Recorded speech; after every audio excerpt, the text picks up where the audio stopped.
God, what's on my heart today? I want to talk about it.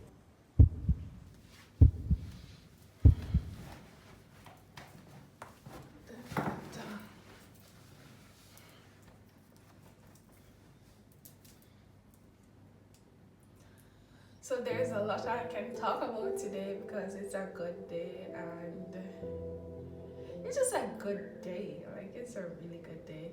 But I think I want to talk about one of the struggles that I've been having recently.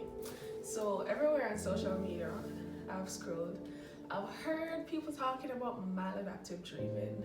And I was like, I do that sometimes. And while I haven't done it a lot recently because life is very real right now and I can no longer live in my fantasies, um, it's a thing. And I think the more I've seen it, the more I've noticed myself just drifting away.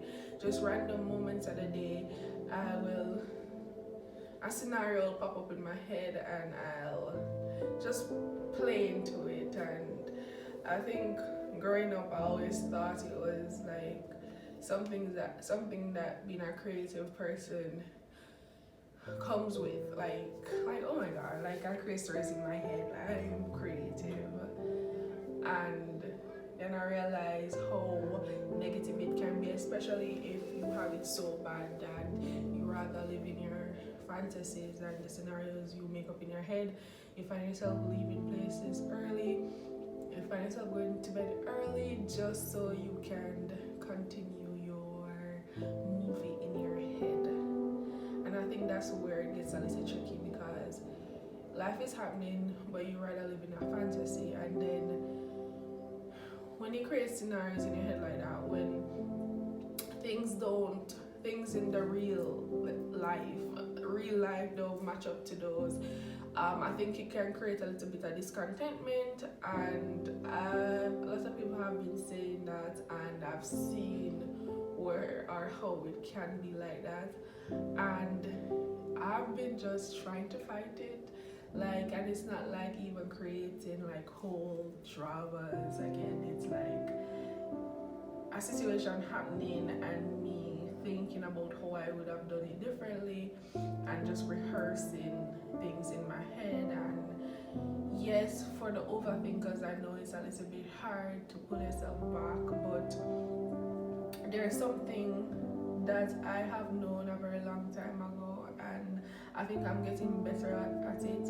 Living in the past, it's not good for your heart, it's not good for your mental space, you know. It has passed, you can't go back, you can't change it. So simply just sitting and rehearsing what you would have done differently or how different could you have done something.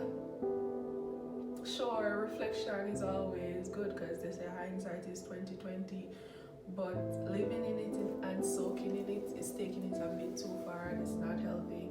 And at the same time, living in the future is like we know we don't know what's going to happen in the future. So obsessing over the future at this point in time doesn't really make no sense, and it's basically counterproductive to everything that you're doing, and that all affects your now.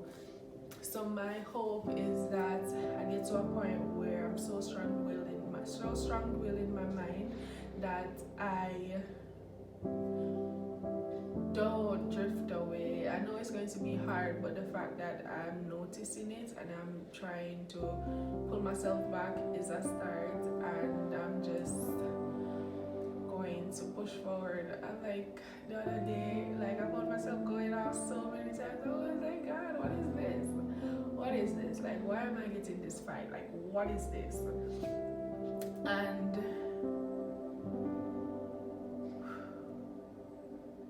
I just want to live in the now. I want to live in the present. I want God to do what He's doing. You know, I trust that everything that I've been through has influenced how I'm growing and become better, and I leave it at that.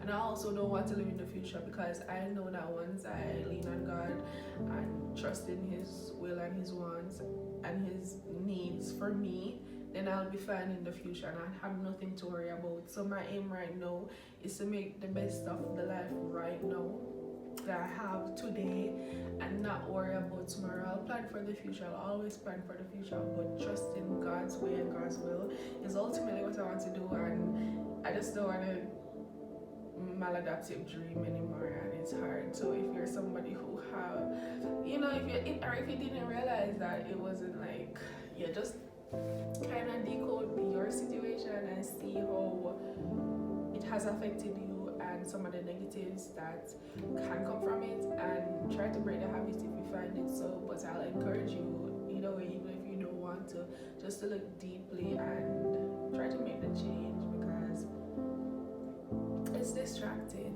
and it's keeping us away from our purpose right now. And it's a constant battle for me that I'm going to overcome. But it takes a lot of unlearning and a lot of control over your mind, especially when you've been doing it for years. That's just what